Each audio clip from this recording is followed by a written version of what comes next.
Welcome to my kusina. Magluluto ako ngayon ng spaghetti at hahaluan natin ng kamatis. Yan, karne ng baboy na giniling. Tapos mag-chop tayo ng garlic panggisa. Lalagyan ko rin ng tomato sauce. Yan, ketchup. Kasi konti na lang yung ketchup. So ilalagay ko na to lahat. Yung karne ng baboy ko, minarinade ko na yan. Yung pang-marinade nila dito na 3 klase. Mantika, cornstarch, at saka yung light sauce. Siyempre, nilagyan ko na rin ng black pepper. So, magpapakulo na po tayo ng tubig. Yan, dito tayo magpapakulo ng tubig. So, ang unang gagawin natin ay ilaga muna natin yung kamatis. Tanggalin natin yung kanyang balat. Yan.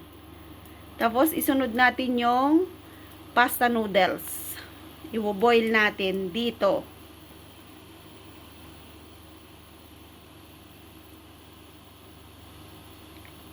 Hugasan muna natin yung kamatis kasi hihiwain natin yung bandang ibabaw bago natin i-boil.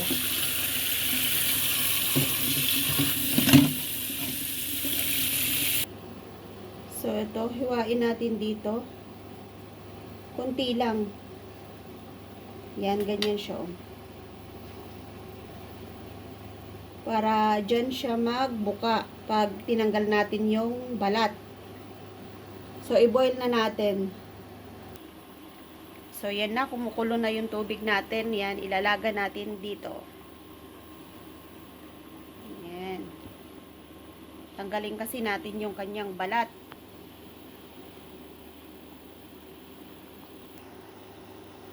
Yan, nakikita nyo pong bumubuka na yung kanyang balat.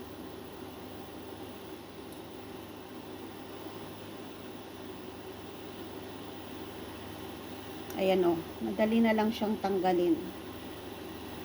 Yan, pwede na yung tanggalin. Alisin natin yung isa. So, alisin na natin yung isa kasi alis na yung balat niya.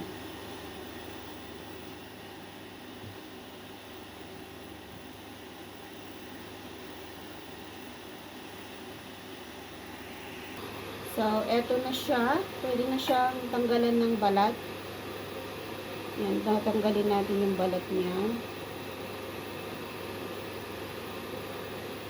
Tapos, hiwain natin ng maliliit.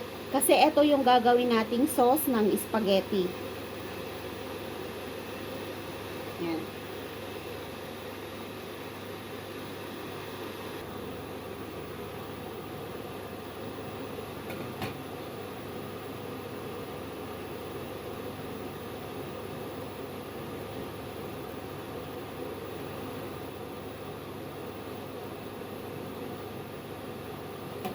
So, yan. Hiwain natin ng maliliit.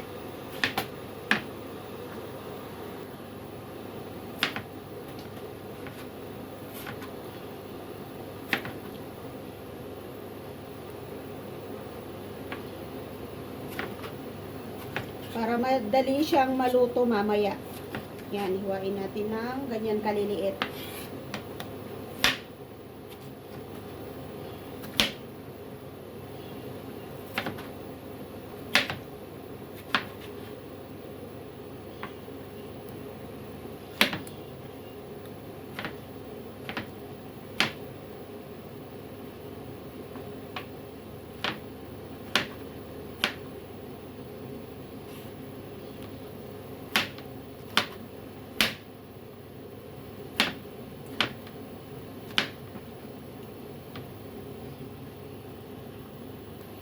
So, ready na yung ating kamatis at magluluto na tayo ng pasta. Ipapakulo na natin yung pasta natin. At yan, kumukulo na yung tubig natin na pinagpakuluan kanina ng kamatis. Maglalagay tayo ng mantika. Tsaka asin. Yan, 2 scoop.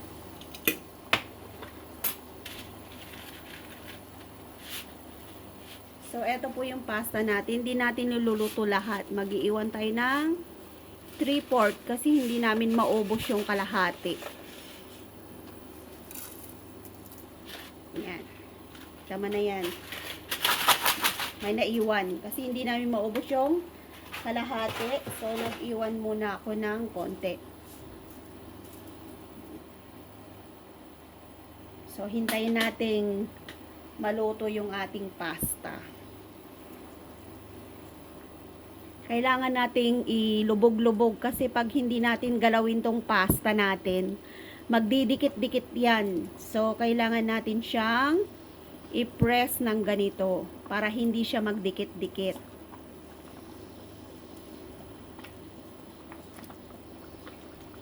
Magkukumpul-kumpulan kasi yan mga yan para parang stick together, nagmamahalan sila.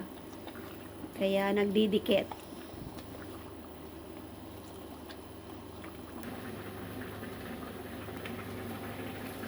Habang nagpapakulo tayo ng pasta, magpipita tayo ng ating bawang na panggisa.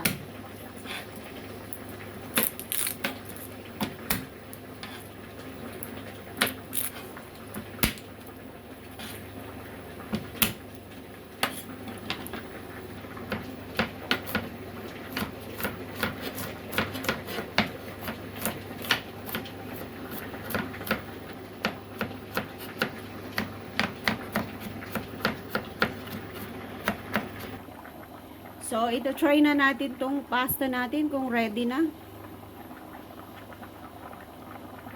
Hindi pa, matigas pa. 10 minutes pa lang.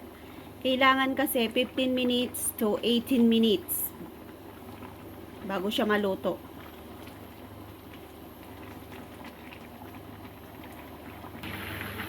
So, nag-i-enjoy po ako nagluluto dito at sana nag-i-enjoy din kayo sa panonood dyan. Yan, sarap ng spaghetti natin. So, luto na po yung spaghetti pasta natin. Tanggalin natin sa tubig. Yan. Magigisa na tayo.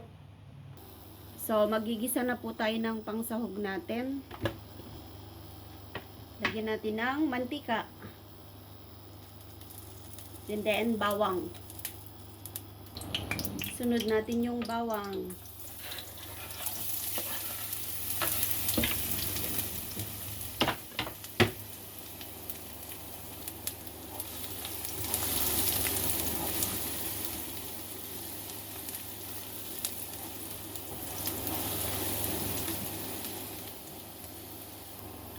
Pag mag golden brown na, ilagay natin yung giniling na karne ng baboy.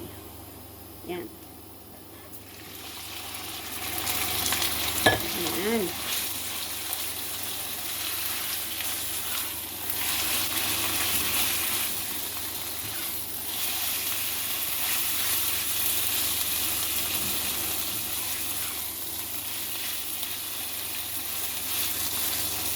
I-toast natin konti. Toastan natin yung karne ng baboy para mabango.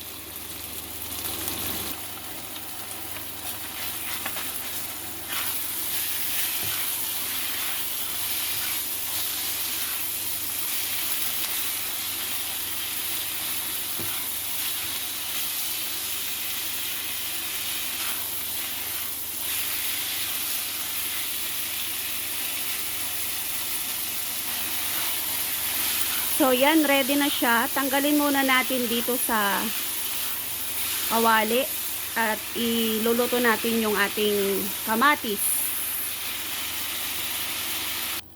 So, tinanggal ko muna yung karne. Luluto ko muna yung kamatis.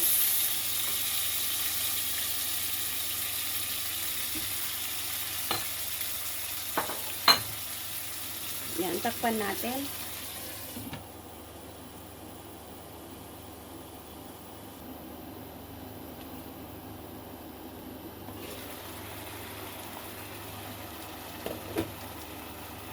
Kailangan lutuin muna natin yung kamatis bago natin ilagay yung giniling.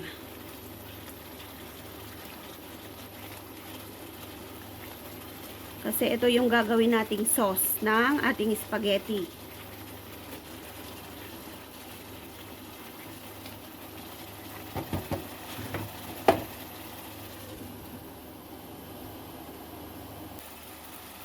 So, ayan. Pitpitin natin yung ating kamatis para madurog. Tapos, lagyan na natin ng ating ketchup. Kasi konti na lang yung ketchup natin. Nilagyan ko ng tubig.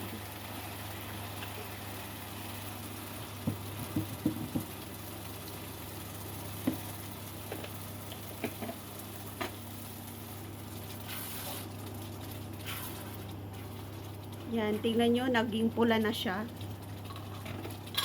So, lagyan ko pa nito. Kasi kulang.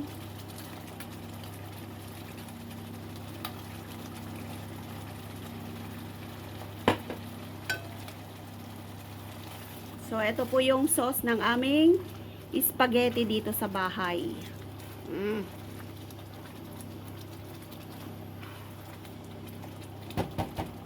Yan. Tapos, lagyan natin ng asin.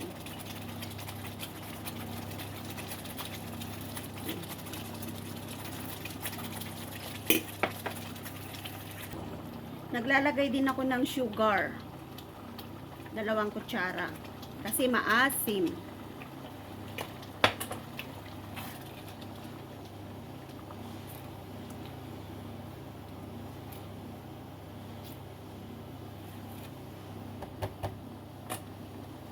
And, maglalagay ako ng chicken powder.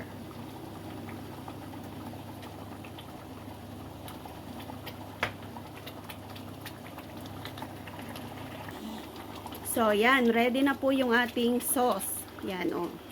So, ilalagay na natin yung ating giniling. Yan. O, diba?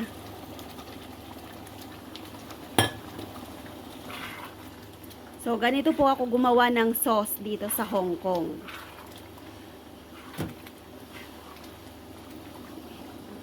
Sauce ng aking spaghetti.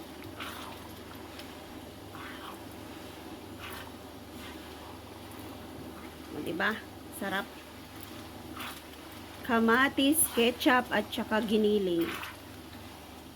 So, yan. Hintayin nating kumulo.